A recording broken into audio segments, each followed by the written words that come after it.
The Rise of Kingdoms 7th year anniversary events are finally here, and these events give you some of the best value in the entire game. So today, not only am I going to share with you guys how to get the best value as a free-to-play player, a spender, and as a returning player to Rise of Kingdoms, but also later in the video we're going to go over a brand new face-to-face with the developers that covers some upcoming information for Rise of Kingdoms. So stay tuned. But first, what's going on, guys? Cheers. I want you guys to take a look at this, okay? Look who's sleeping next to my audio mixer. Hi Tiger, what are you doing over here? I think she just likes the warmth coming off of the audio mixer, but she keeps hitting the cables. Oh my god, I completely messed up my entire camera setup to show you that, so please like the video. Anyway, when you first jump into the 7th year anniversary events, what you're gonna see is an actual letter from Dahi, the producer of Rise of Kingdoms, and I'm very sorry if I mispronounced your name. I apologize, but this was actually a really sweet letter. It's quite long. Go ahead and read that, and then you click on the chest here and it gives you, I got 600 gems. I assume that's the same for everybody, but from here it'll show you all the different events that are lined up for the 7th year anniversary. And what I want you to do first of all is come to this sign in spoils, claim your first day login, and also consider who you actually need for the legendary commander unlock. Now this is Pepin the Third. He is a brand new legendary commander in Rise of Kingdoms, but he is a gathering commander, and so for many of you this might not actually be the best choice for the sign in spoils. Now the other thing you have to know here is that because I'm on my farm, there's not that many choices here, and that's because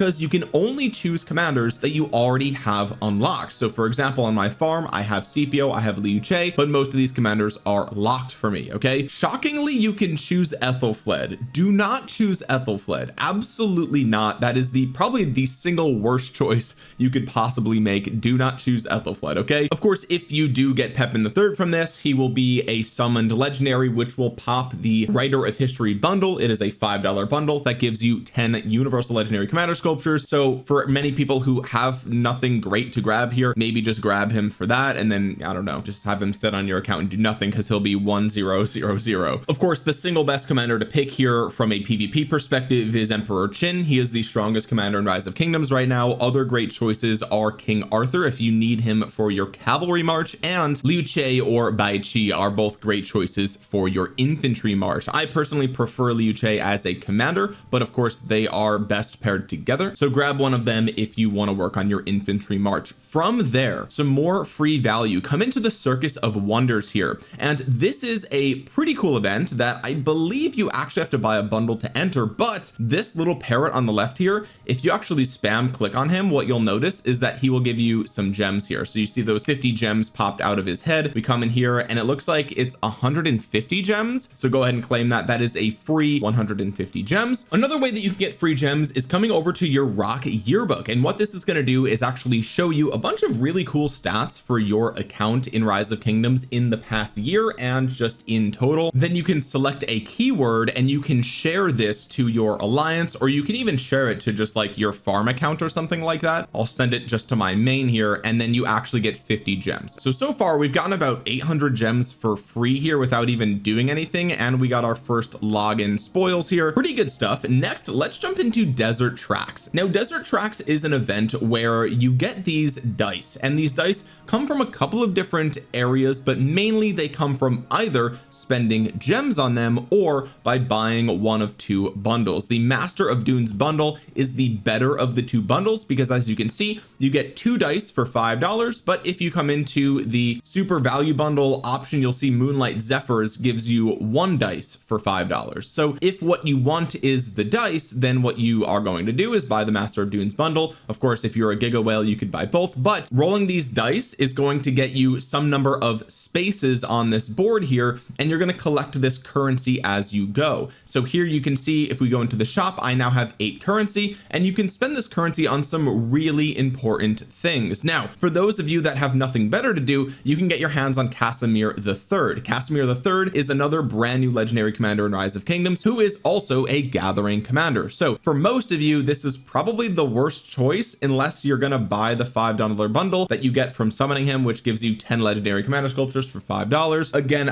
I don't know how we're going to get these commanders after this event is over. Are they going to be in the gold keys? Are they going to be in the daily special offer? Are they going to be in some other event? I have no idea. Personally, I don't think Casimir is a great choice here for most players. I mean, realistically, this currency is extremely limited, especially for free-to-play players not buying the bundle or spending a lot of gems on this event. The best things that you can get from this event, in my opinion, are the transmutation crystal, the legendary material choice chests, of course, and then probably either the formation choice chest or the transmutation stones. I think a lot of people, especially in the end game, are still working on their armaments. Iconic crystals, I would just be patient. You'll get these for free over time by playing through KVK. Not really a big deal. You also get these from achievements, in-game achievements. The only other thing that might be worth considering is the skill reset here for those of you that don't have enough legendary commander sculptures to max out a meta commander, but you want to try to get like a 5-5-1-5 or something. Realistically, as power creep has pushed commander stronger and stronger throughout the game, this item has become less relevant over time because there's just fewer commanders that you would run at 5-5-1-5. But you know, like Joan of Arc Prime, for example, is a great commander that you can run at 5-5-1-5. But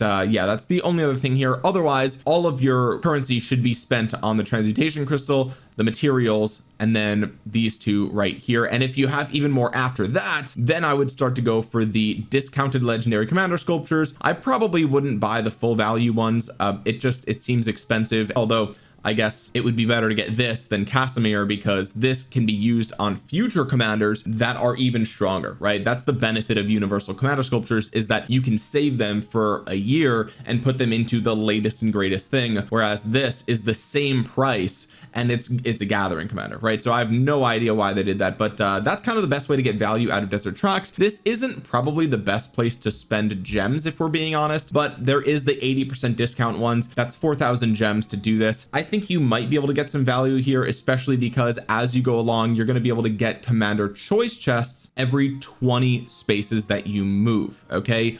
Also, every 5 spaces you move, you're going to get an anniversary cake that shows up on the map. It will take 20 minutes to build, and you can get your hands on some Elysian chests, which we will talk about in just a second. But it's worth noting that Desert Tracks goes up to 1,600 spaces. I actually don't even think it's even possible to get this high for most players. Like, even if you max purchase the bundles and you spend all your gems, you'd have to like max roll every dice that you got. I don't know, I'm not really sure, but I do want to mention this. The Desert Tracks event is actually an insanely good event if you are a spender in the game, and especially if you are a returning player to Rise of Kingdoms. This is a really good event because you're going to get a lot of these anniversary commander choice rewards. Every time you open it, you're going to get 10 legendary commander sculptures of a commander that you've already summoned. And so if you're returning to the game and you jump into the Wheel of Fortune here, which is currently going on, it's currently the infantry Wheel of Fortune plus Afonso, you can get your hands on Bai Chi, summon him. You can get your hands on Liu Che, summon him. You can get your hands on Scipio, summon him. Like, there's really great commanders here for the infantry wheel, and you can also get a lot of great commanders from the daily special offer. And there's the epic glory event, which will give you sculptures of a commander you have summoned for making some of the purchases, like the Master of Dunes, right? So right now, as a returning player, is probably one of the best times to come back to Rise of Kingdoms, because there's just so many ways to catch up when it comes to getting legendary commander sculptures really fast. And if you are a returning player to Rise of Kingdoms, this is another event where you can go ahead and use this invite code, and what it's going to do is give you some bonus rewards just for coming back to the game. So definitely use my code if you're coming back to Rise of Kingdoms. It helps you out, and it also will get me some nice gems and rewards as well. And if you've been playing the game for a long time, share this code with people on like your friends, your social media, whatever. Just be like, hey, I know you haven't logged into Rise of Kingdoms for a while. Just use my code really quick, log in and help me get these rewards, right? I mean, this is a lot of gems if you are a free-to-play player. Like, spreading the word for Rise of Kingdoms here is really, really valuable. And the first time that you share it, even if nobody even clicks it, you get 200 gems, right? So it's a free 200 gems. Just share it to Facebook or whatever. All you have to do is click here, click this little link button. It'll copy the link for you, and you get the 200 gems. Finally, let's talk about the Elysian Treasures event. This event is a brand new one for Rise of Kingdoms, and effectively what happens here is there are 4 tiers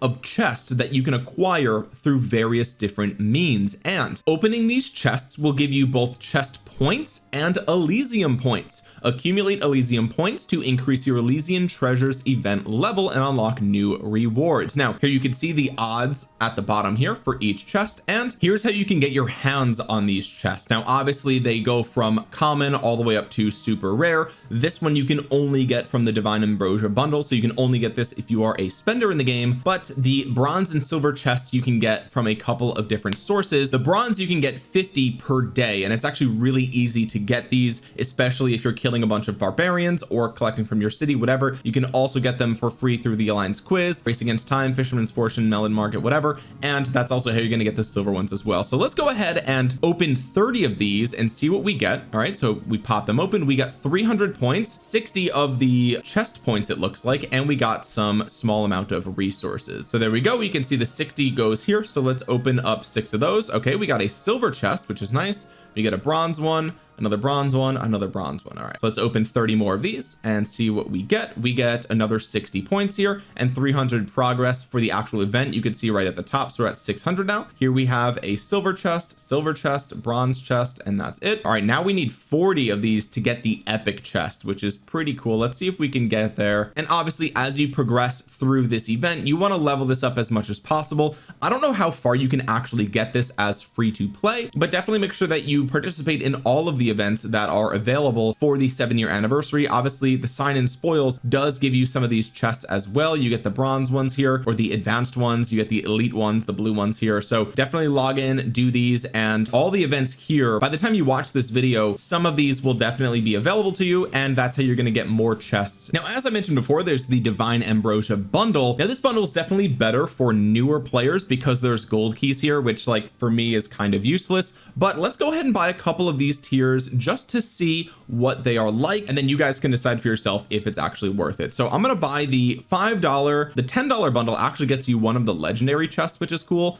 so I'm going to grab that as well. And we have the $20 bundle, also gets you just a single legendary chest. And here you can see you have a chance to get some commander sculptures, some gems, some speed ups. Really, you don't want the starlight sculptures. It's actually kind of insane how the epic chests give you a chance at material choice chest, but the legendary one actually doesn't. It's just speed ups and sculptures. So definitely a downside there. I feel like the epic chest is possibly even better, although I don't know. Anyway, let's grab the $20 bundle and see what we get here. All right, once you actually come up to the $50 bundle, you're going to get 2 of these legendary chest, and you also get the festival gift. So this also doubles as a legendary Elysian chest, so that's one of these, and it also sends a festival gift to a chat channel. So if you want to buy this for your alliance, this is a really nice gesture. Personally, I don't know if this bundle is necessarily worth it, but by making those purchases, I do get some epic glory here. So I only need about 30 something sculptures of Gorgo to actually expertise her. So I don't know how many of these I actually need to claim, but that was 6. This was, let's see, 4, so that's 10. Here we've got another, so that's 12, and I think that's 13, right? So we got 13 sculptures of her. While we're at it, let's grab the daily special offer for Gorgo, and bada bing bada boom, we got 9. Wow, that's really cool. All right, that 9 also got me this gift box, but how many do I need? Oh, I only need 2 more.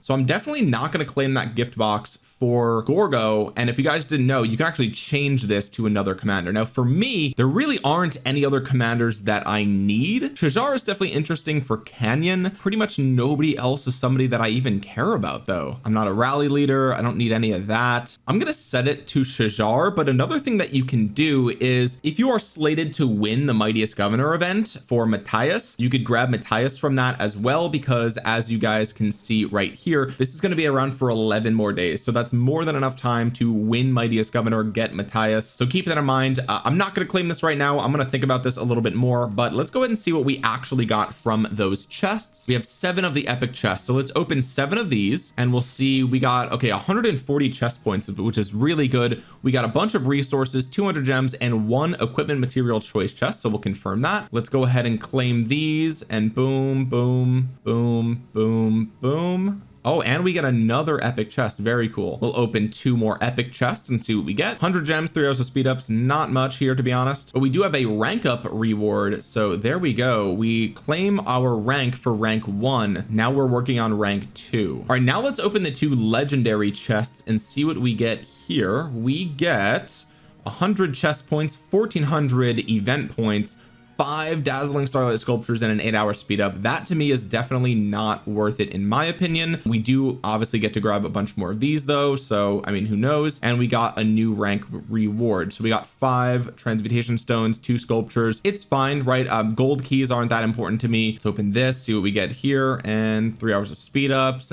All in all, I think this bundle is a lot better for newer players, but for me personally, I don't know if this is necessarily tremendous value, unless of course you're going to max the bundle out and guaranteed get everything here, right? There's a permanent city skin, of course, with gathering speed. There's a lot of transmutation stones, not that many materials here, unfortunately. Like there's some at level 6, but like, man, level 3, I don't know. Like for me, materials are way more important than legendary commander sculptures, but again, the transmutation stones are nice. It's also worth noting that you get a lot of pick 1 chests and speed ups here as well. Let's go ahead and grab the Master of Dunes though. I'm curious to know what kind of luck I'm gonna have here. So let's grab that, let's grab this, and this gets me 5 dice, and that's pretty much going to do it. That's also going to get me another gift box here for Shajar. I bought all of the 80% off dice, and we have more dice from the bundles. So let's go ahead and hold this and see how many we roll. I think it's 8 is the max, right? Yeah, there's 8 there. So we got 22 spaces, not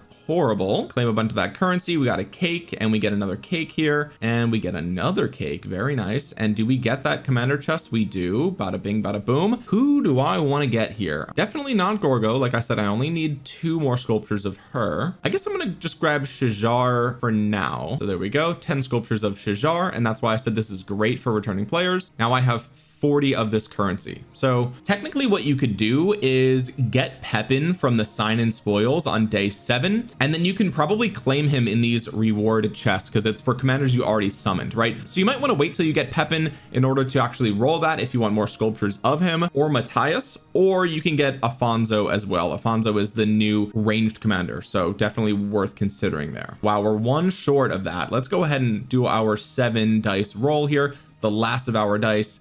And bada bing, we got 13 spaces, nothing crazy. Received 20% more anniversary coins for the next 15 spaces. Really nice stuff. Okay, so we got plus 20% for each of these, so that's going to help you really farm a lot of this stuff, which is pretty cool. And boom, there we go. All right, we got 214 currency. I'm gonna put my money where my mouth is. I'm gonna grab the transmutation crystal, and that's it. I don't have enough to get really anything else that I care about. I really want these material choice chests, but I don't know, I guess maybe I just can't get it. Okay, with the anniversary events out of the way, let's jump over to the new face-to-face with the developers and see what's coming down the pipeline. This is the newest face-to-face with the developers, which was posted earlier today, although I'm not sure why it says July of 2025. So I suspect that they have some sort of template that this individual copy and pasted, but as you can see here, this was posted September 22nd, which is today at the time of recording this. So let's go ahead and see what the new dev feedback is all about. Question 1, a matchmaking score leaderboard to show each player's score, please. It'd help kingdom management see the kingdom's overall strength. What this player is asking for is to know how much their account or their character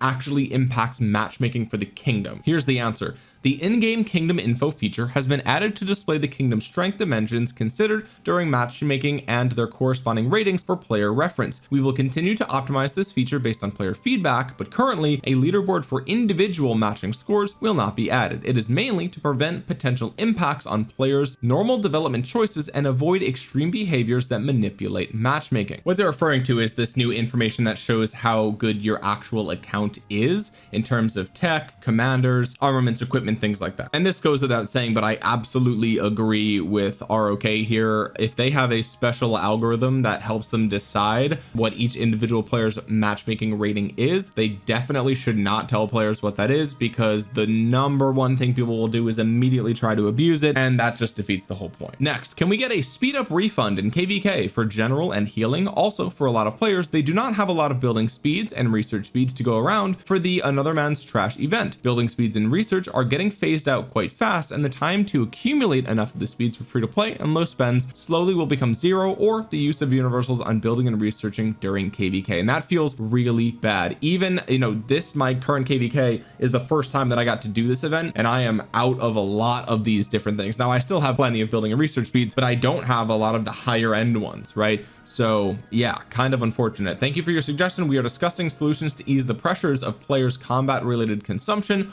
Once a plan is finalized, we will share details in future developer feedback posts. So what I would say is maybe just like reduce the amount that you can trade in here. And I know that's going to sound like really unpopular, because I know people like to get rid of the speed ups that they don't like, but if you reduce the amount that you can trade in, then there's not as big of a gap between the high spenders and the free to play players. You know, it just kind of almost goes back to how it was before, but you just get a little bit of extra trade in, which I think is good. Next question: to the Rise of Kingdoms dev team, I suggest a change to the Alliance mobilization event. Instead of the current 10 quest limit, please consider a point cap, for example 4,000 points. This would allow players to complete more quests until they hit the cap, helping smaller kingdoms get better rewards. As a bonus, once players reach the point cap, they could choose an extra reward. This change would make the event more flexible and rewarding for everyone. Thank you for your time. Answer: we plan to optimize the Alliance mobilization event in an upcoming version, which will include an increase in the number of tasks players can accept. Okay, interesting. So they don't talk about the cap per se,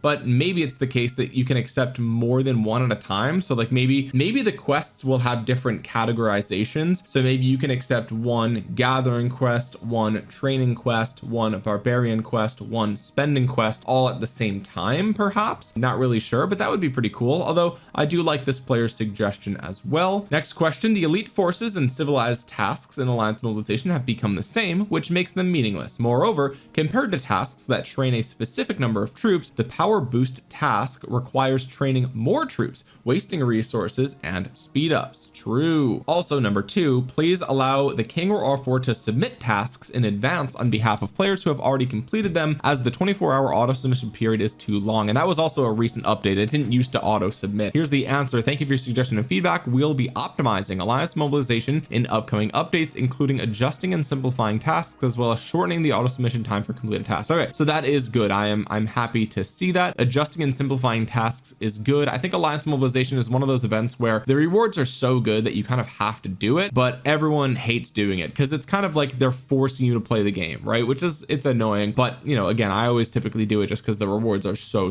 good. So it's nice to see that this is getting better. Next question: add a claim all buy button to Melon Market and any event that you have a choice of buying multiple. Answer: we will optimize this by adding the function to the next Melon Market event after the anniversary celebration ends. So not, I guess not this upcoming one, but the one after that. That's cool. I mean, quality of life thing, not a big deal. Next question: hope that kings can select players themselves regardless of domains, or at least have the option to edit the list given by the system to add or remove specific players. Adjustments to the domain system will be made in the near future. Specific details will be shared in the next face-to-face. Okay, fair enough. Not really an update there. Next question: our kingdom is small. In the past, even multiple kingdoms struggled to complete past glory. It's even harder for 2 kingdoms to finish it in team up kvk. Fighting against players with double hospital space while only having normal ones creates a clear disadvantage. Please change it. Currently, past glory has auto completion mechanism. Yes, that has been the case for a long time. Stage 2 will be automatically completed during the zone 4 battle phase. Team up kvk is still in its pioneering testing phase, and we will monitor performance and consider adjusting of related events based on the results. Next question: we are not happy with the new change to stage 2 of past glory. Donating speed ups is really hard, especially during kvk when we need them most. The old system with barbarians and forts was much better and more fun for everyone. Please consider bringing it back. It was fair, active, and didn't hurt our progress like this new system does. Answer: stage 2 of past glory has been adjusted to align with the short season kvk, which is still in its pioneering testing phase. We'll make further adjustments based on the results. Yeah, so for me in my current kvk, I'm pretty sure our stage 2 of past glory was barbarians and forts. So I guess only some kvks they have adjusted it to the speed up thing, but it's not the case for all of them as far as I know. So yeah, but I agree. I don't think we should be throwing speed ups into a furnace here just to go through past glory. I do hate the barbarian portion of past glory the most, because you had like a few days prior you were doing marauders, right? So you were doing marauders all day, you spent all your AP, and then a few days later up stage 2 past glories here, right? Like it's kind of annoying. It's my least favorite one, but you know, hey, maybe that will change now that the new auto barbarian features in the game. Next question, add a standby garrison captain feature. When an officer sets a player as a standby garrison captain, that player's garrison troop will temporarily not participate in battles. Once the previous captain leaves the garrison, the standby player will automatically become the garrison captain. This feature would reduce the workload for officers and garrison captains. Oh man, this is a good suggestion, but there's no way they can do this. Answer, we have plans to adjust the feature to ease the pressure of managing garrison leaders. However, recently there have been numerous feedbacks about garrisons being overly difficult to capture. We are concerned that such modifications may further tip the balance between offense and defense, so it's still in the works. Here's the thing, I agree with what they're saying here, right? But the main problem is that if you're in like a pass, for example, and you're trying to swap garrisons, the armies are not in any particular order, and things are moving so fast as people are joining and leaving and joining and leaving, and people are getting kicked or whatever, troops are dying out, that it actually becomes really hard to scroll through and like find the healthy garrison, and you might only have like a few seconds to do so before the garrison dies or whatever. I guess it depends on the kvk, but the point is, like, it's annoying to go and find the secondary garrison or third garrison or whatever. And so what they should do is just order it in a certain way, that way, you know, or like order it based on type. Like, for example, if an army has a commander with the garrison talent tree, then you should automatically like filter that to the top of the list, right? So that way, you know, alliance leaders or R4 or the captain can go ahead and swap to another actual garrison, right? It makes a lot of sense. Most of the time you're not going to be garrisoning with a pair of commanders, neither of which are garrison commanders. I mean, there might be a few examples, maybe in earlier kvks or something, but like for the most part, and when it matters most, you are going to be using at least one garrison commander in the garrison. I mean, like, obviously, what are we doing? So if they're not going to do this standby thing, then they should at least do that. Next question, please add some ways to consume deceptive troops. It's useless now. I actually completely forgot what this was. I had to go into the game. Deceptive troops is a 24-hour boost that you can put on your city, and it says enemy scouts will report 1.5 to 2.5 times the actual number of troops in your city for the next 24 hours. These are, as they state, literally useless. This does nothing. There's never going to be a time where someone is not going, they're just going to look at your power, right? People just look at your power. Should we swarm that player? Oh, well, they're 350 million power. Yeah, let's probably not do that. Oh, the player's 82 million. Okay, we can swarm them. Or they're 73 million. All right, go ahead and swarm them, right? No one's scouting to see like, oh, how many troops do they have, right? Really, like, if you're going to scout, you're just looking at the garrison, right? So I agree, this is completely useless. And the worst part is that you actually get it from some of the gifts here, right? Which is actually super annoying. And it's not in like the $5 bundle. I think it's in like the higher ones, right? Yeah, it is. Look at this. In the silver chest, you have a chance of getting deceptive troops, and it might even be in the in other chests as well, but this is a quick $50 one that I can look at. And yeah, that's just like horrible, right? Like, it is just actually horrible to get that. I honestly think they should take this out. Like, you should just take this out of every alliance chest because it's useless. However, let's see what the developers have for an answer here. Thank you for your feedback. We plan to make deceptive troops reclaimable in the Alliance shop in a future update. Hopefully it gives you a tremendous amount of Alliance credits if it's going to be something you get from a $50 bundle purchase potentially, you know what I mean? Next question, Alliance Pit QOL changes. Remove the 1.5 million troop limit while building Alliance pits. It's just annoying. Give us the option to spawn all different resource type pits at the same time. Once you hit endgame, food, wood, stone are never used. If you think this could lead to some sort of abuse by farms, add a requirement for spawning multiple pits at a time. Answer, we may be able to consider removing the 1.5 million troop limit when building Alliance pits. However, if this change is implemented, construction speed will be needed to adjust accordingly. No buildings allow unlimited troop input such as flags or fortresses, so removing the troop limit without adjusting construction speed would cause an imbalance. I don't understand this at all. I don't think this makes sense. I mean, honestly, it would be nice to have a food, wood, stone, and gold put up, right? But they are right that in the end game, no one's ever using these anyway, so being able to put multiple out would be nice. So I kind of agree with this one, right? Like, be able to spawn multiple at the same time, but removing the limit doesn't make sense. Like, you don't need to have 200,000 troops in there to get like it. You're never gonna need that, right? Like, unless your alliance has like 10 people in it, you're never gonna need that. Like, you could put, you know, 70,000 troops in it or less, and the limit will still be the total number of resources in the pit, not your carrying capacity. Does that make sense? So yeah, not really sure what the point is there. Also, if there's no limit, then this would be a huge way to exploit the sort of imprisoned mechanic, right? Like a player gets imprisoned on the battlefield. Okay, well, the space next to them's free. Build an alliance pit and then dump all of your, troops in there at, I don't know, or like you put the alliance pit right next to a flag that you want to defend, and then now there's no limit, so you could just put unlimited armies in there and just have a constant flow of reinforcements that's like a one hop away. I don't know, this doesn't make any sense to remove the troop limit, in my opinion. I don't understand the benefit of that, to be real, but I can see why they would want to put the other ones out since they're never used. But also it costs alliance credits, doesn't it? And like those are precious, so why would you waste them on like a stone node? Probably not. Next question, a king skill with a 3-day cooldown that gives a guaranteed rune in home kingdom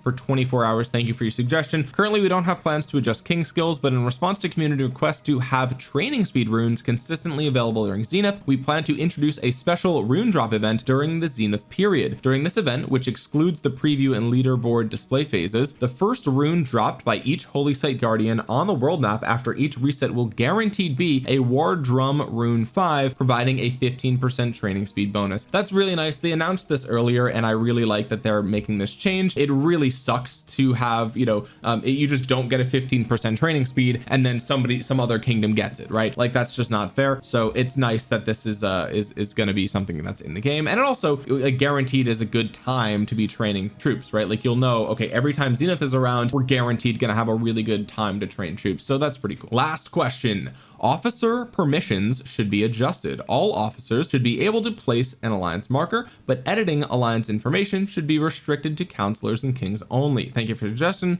We'll change it accordingly. If you have any other suggestions, feel free. Okay, that's fine. I mean, that makes sense. All in all, not a super impactful face-to-face with the developers. It was a lot of like small little questions and quality of life things, no game breaking or game changing things coming to the game according to that. So I didn't want to make a whole dedicated video for that, so I figured I'd throw it in here. Guys, that's gonna do it for today's video. If you made it all the way to the end here, consider dropping a thumbs up on it. It really helps out the channel a ton. It helps get this video out into the YouTube algorithm so other Rise of Kingdoms players might see it. And comment down below your favorite anniversary event. Do you think that these are great value or not? Let me know in the comments section below, and consider dropping a thumbs up while you're down there. It really helps me beat the YouTube algorithm. And if you're new here, consider subscribing to the channel and clicking the bell to be notified the next time I upload a Rise of Kingdoms video. And with that being said, guys, thank you so much for watching. This has been Omniarch. I'll talk to you guys again soon. Peace.